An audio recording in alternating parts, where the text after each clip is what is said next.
ओम श्री धन्वंतरे नमः। ओम श्री धन्वंतरे नमः। ओम श्री धन्वंतरे नमः। द योगा सिटी चैनल पर आप सभी मित्रों का आज की चर्चा में मैं स्वागत करता हूं। आदरणीय मित्रों, एक बड़ी साधारण सी व्याधि है जिसको हम कहते हैं नाभि का खिसकना, नाप डिगना। नाभि अपने स्थान से दायां या बायां खिसक जाती है, अपने स्थान को छोड़ देती है। यह बड़ी साधारण सी समस्या है, लेकिन नाभि का खिसकना एक बड़ी खतरनाक और असाधारण सी समस्या भी है।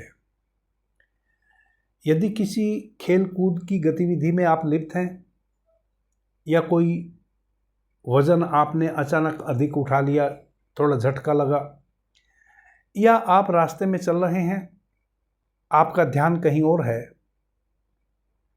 अचानक आपका पैर कहीं खड्डे में पड़ जाए तो झटका लगता है। वैसी अवस्था में भी आपकी नाभि खिसक जाती है। तो यह तीनों कारणों से यदि आपकी नाभि खिसक गई है तब तो यह बड़ी साधारण सी स्थिति है। आप बड़े साधारण तरीके से इमीडिएट अपनी नाभि को उसके स्थान पर बैठा ले सकते हैं। उसके लिए एक छोटा सा आसन है। आप बिल्कुल ज़मीन पे ऐसे पट लेट जाएं, तकिया वगैरह कुछ भी अपने सर के नीचे ना रखें। अपने दोनों हाथों को अपनी बाजू में फैला लें। श्वास को भरते हुए अपने दोनों पैरों को बिल्कुल ऐसे धीमी गति से श्वास को धीरे धीरे भरें और अपने दोनों पैरों को धीमी गति से 90 डिग्री पे ले आएं। फिर दो क्षण के लिए अपने पैरों को वहीं का वहीं रोकें ऊपर। अपनी गर्दन को और कंधों को ज़मीन पे सटे रहने दें, इनको ना उठने दें और झटके से पैरों को नहीं लाना है। बिल्कुल धीमी गति से ऐसे अपने पैरों को ऊपर ले आएं। फिर श्वास को छोड़ते हुए पैरों को धीमी गति से धीरे धीरे श्वास छोड़ें और धीमी गति से पैरों को फिर वापस जाने दें। फिर आप बिल्कुल फ्लैट अवस्था में आ जाएं, सीधे ज़मीन से टिक जाएं आपके पैर जाके। दोबारा फिर श्वास को भरते हुए अपने दोनों पैरों को ऐसे ऊपर की ओर ऐसे लाएं, 90 डिग्री का कोण बनाएं। 2 क्षण के लिए यहीं के यहीं रोकें श्वास। अभी 2 क्षण के लिए यहीं के यहीं श्वास को भीतर रोके हुए पैरों को सीधा रखें। फिर धीरे धीरे स्लोली अपने श्वासों को बाहर छोड़ें और उसी अनुपात में अपने पैरों को भी नीचे गिरने दें। फिर पैर बिल्कुल सीधे कर लें। कंधे आपके ज़मीन से सटे रहें, सिर भी आपका ज़मीन से सटे रहे। कंधे और सिर बिल्कुल ना उठें। 3 बार आप इस आसन को कीजिए, आपकी नाभि बैठ जाएगी, आपकी नाभि अपने स्थान पे आ जाएगी। खेलकूद में लिप्त हैं तब आपकी नाभि हट गई है, या आप किसी खेल कूद की गतिविधि में लिप्त हैं तब आपकी नाभि हट गई है, या अचानक आपने वजन अधिक उठा लिया, या अचानक आपका किसी खड्डे में पैर गिर गया, झटका लग गया। इन किसी भी अवस्था में हटी हुई नाभि इस आसन से इमीडिएट वहीं की वहीं अपने स्थान पर आ जाएगी। एक खतरनाक अवस्था भी है हमारी नाभि के डिग जाने की, नाप डिग जाने की। वह अवस्था क्या है?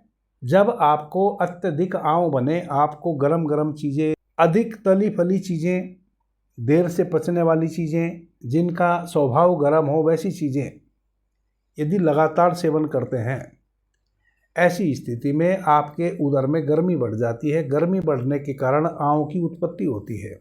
आंव की उत्पत्ति तो यूँ नेचुरली सभी के उदर में होती है, परंतु जो गर्म भोज्य पदार्थ जिनका तासीर गर्म हो और देर से पचने वाले, देर से डाइजेस्ट होने वाले भोज्य पदार्थ हों, उनका यदि निरंतर सेवन करते हैं तो उनको आंव अधिक बनने लगती है।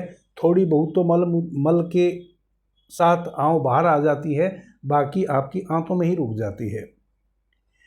और यह प्रक्रिया यदि निरंतर चले तो थोड़ी थोड़ी आंव रुकी हुई धीरे धीरे सूखने लगती है आंतों में, और सीमेंट की तरह, जैसे दीवार पे प्लास्टर होता है सीमेंट का, वैसे आपकी आंतों में लेयर बना लेती है सूख के।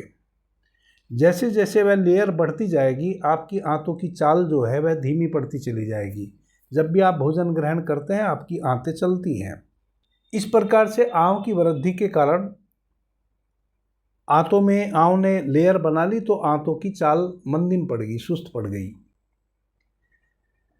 वैसी अवस्था में और अधिक गर्मी आपके उदर में बढ़ने लगेगी, आंव की भी और अधिकता बढ़ने लगेगी।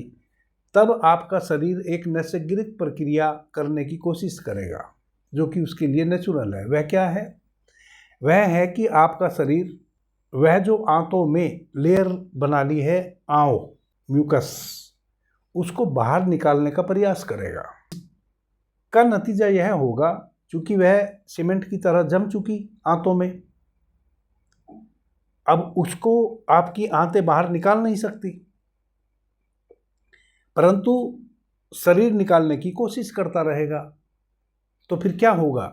जब भी आप कुछ भी खावेंगे तभी आपको पेट में मरोड़ बनेगी, क्योंकि आंतें आपकी चल नहीं रही हैं, आंतें मरोड़ना शुरू करेंगी, ऐंठेंगी, आंतें आपस में उलझेंगी, ऐंठेंगी, जिसके कारण मरोड़ बनेगी और फिर आपको बराबर दस्त लगेंगे। जब भी आप कुछ भी खाएंगे पेट में मरोड़ उठेगी, दस्त लगेंगे। 6 महीने 1 वर्ष तक यह स्थिति रहेगी कि जब भी आप कुछ खाएंगे थोड़ी सी मरोड़ उठेगी पेट में, आपको स्टूल जाना पड़ेगा, थोड़ा बहुत मल विसर्जित होगा, आपको रिलीफ मिल जाएगी, आप अपने काम में लग जाएंगे। फिर आप कुछ खाएंगे 2 घंटे 4 घंटे 6 घंटे बाद, फिर खाते ही कुछ देर बाद मरोड़ उठेगी और फिर आपकी वही सिचुएशन बनेगी। आप संडास जाएंगे, थोड़ा बहुत मल का निष्कासन होगा, फिर आपको रिलीफ मिल जाएगी। 6 महीने 1 वर्ष बीतने के बाद यह फिर और अधिक खतरनाक रूप ले लेगी। तब क्या होगा? आपको बिना कुछ खाए पिए भी दिन भर में 7-8 बार दस्त, थोड़े थोड़े दस्त लगने शुरू हो जाएंगे। आपकी नाभि का पॉइंट कमज़ोर हो जाएगा, आपकी नाभि एक साइड में खिसक जाएगी, आपके उदर में गैस का एक गोला बनने लगेगा जो नाभि के चारों तरफ गति करने लगेगा और आपकी नाभि कभी दायां खिसक जाया करेगी, कभी बायां खिसक जाया करेगी। उसके बाद एक नया समस्या शुरू होगी। वह यह है कि अब तक तो जब आप भोजन ग्रहण करते थे थोड़ी बहुत मरोड़ उठती थी, आप संडास चले जाते थे, थोड़ा सा मल का विसर्जन होता था, आपको लाभ मिल जाता था, अपने काम में लग जाते थे। अब हालत बहुत ख़राब हो जाएगी। अब हालत वैसी हो जाएगी कि गैस भीतर बनी, आपको विंड्स करने का मन होगा, विंड्स करेंगे, विंड्स के साथ थोड़ा बहुत मल भी आ जाएगा, आपके कपड़े खराब हो जाएंगे, आपको पता भी न चलेगा। प्लस दिन में 2 बार 4 बार 6 बार पतले दस्त भी होंगे। जैसा आप भोजन ग्रहण करेंगे वैसे ही आपको स्टूल के माध्यम से मल, अधकचा भोजन मल के माध्यम से आउट होने लगेगा। यह अवस्था बड़ी खतरनाक हो जाती है, परंतु यह 1 दिन 2 दिन 6 महीने में नहीं हो जाती। इस सारे सिचुएशन को यहाँ तक पहुँचने में 1.5 2 2.5 वर्ष का समय लगता है। यहाँ तक पहुँचते पहुँचते जिस आयु वर्ग का है उसका चेहरा पिचक जाता है, निस्तेज हो जाता है, वह व्यक्ति चिड़चिड़ा हो जाता है, सिर में उसके दर्द रहने लगता है, हमेशा माथा दर्द करने लगता है, सिर चकराने लगता है, चिड़चिड़ा हो जाता है। धीरे धीरे रोगी अपने जीवन से निराश भी होने लगता है, क्योंकि जो भी वह खाता है वह उसके शरीर में जब सही से डाइजेस्ट ही नहीं हुआ तो भी धातु का निर्माण उसके शरीर में शुद्ध रूप से अब होना बंद हो गया है। ना नया रक्त बन रहा, ना मज्जा बन रही, ना अस्थि बन रही, कुछ भी नहीं बन रहा। वैसी अवस्था में उसके मस्तिष्क को ऊर्जा मिलनी बंद हो जाती है। उसके शरीर में चूंकि 7 ही धातुओं का निर्माण होना बंद हो गया है, और यदि वह नवयुवक है तो उसका वैवाहिक जीवन भी खराब हो जाता है, चूंकि सबसे महत्वपूर्ण 7वीं धातु है वीर्य धातु। अब जब किसी भी धातु का निर्माण नहीं हो रहा, जो भी आप भोजन ग्रहण कर रहे हैं वही अपच अवस्था में मलमूत्र के माध्यम से बाहर बह जा रहा है। भोजन डाइजेस्ट ही नहीं हुआ, रस नहीं बना, रस ना बना तो धातु भी ना बनी, और जब कोई धातु ना बनी तो वीर्य धातु भी ना बनी। इस कारण से ऐसे रोगी का वैवाहिक जीवन भी बर्बाद हो जाता है और वह निराशा के कगार पे पहुंच जाता है। इतनी गंभीर तक ये अवस्था हो जाती है आपकी नाभि के खिसकने की। तब क्या होता है कि अक्सर या तो आप दस्त बंद करने की औषधि डॉक्टर के पास जाते हैं, वह आपको कोई वैसी औषधि दे देता है जिससे दस्त बंद हो जाए। यह और ख़तरनाक हो जाता है आपके साथ, क्योंकि दस्त बंद हो जाएंगे तो जो शरीर नेचुरली उस आंव को आपकी आंतों पर से उखाड़ के बाहर फेंकना चाह रहा है, वह प्रक्रिया और भी मंदिम हो जाएगी। मरोड़ उठनी बंद हो गई, 2-4-10 दिन आप रिलीफ में रहे, फिर वापस से, चूँकि शरीर तो वापस फिर उस प्रक्रिया से गुजरेगा। शरीर तो तब तक उस प्रक्रिया से गुजरता रहेगा जब तक आपकी आंतों में चिपकी हुई वह आंव यानी कि म्यूकस 100% आंतों से बाहर नहीं चला जाता है। कितना भी अपनी नाभि को सेंटर में लाने की फिर आप कोशिश करें, वह नहीं आती। आदरणीय मित्रों, यदि खेल कूद इत्यादि के माध्यम से आपकी नाप डिग गई है, वह मैं आपको बता चुका कि आप कैसे अपनी नाप को बैठा ले सकते हैं स्वयं से। यदि ऐसे लक्षण हैं कि आपकी नाप डिग जा रही है दायां या बायां, और बराबर आपके पेट में मरोड़ बनती है खाना खाते ही, और फिर धीरे धीरे कई बार वैसी मरोड़ बनने लगती है कि खाना खाते ही जाना ही पड़ता है संडास, रोक नहीं सकते स्वयं को, वैसी अवस्था में आप एक दूसरी औषधि कर सकते हैं। वह औषधि यह है कि थोड़ा सा 2 चम्मच आंवला चूर्ण ले लीजिए, और जो मट्ठा होता है घर में, छाछ जो होती है, गाय भैंस के दूध से जो छाछ बनाते हैं, मट्ठा बनाते हैं, वो चम्मच आंवले के चूर्ण में 1 चम्मच मट्ठा डाल के उसको आटे की तरह गूंदिए। अपनी नाभि के चारों तरफ उसको गोल एक घेरे की तरह चिपका दीजिए। अब अदरक लीजिए, अदरक का उतना रस निकालिए जितना कि आपकी नाभि उसमें भर जाए। किसी की नाभि गहरी होती है, किसी की नाभि उठी हुई होती है।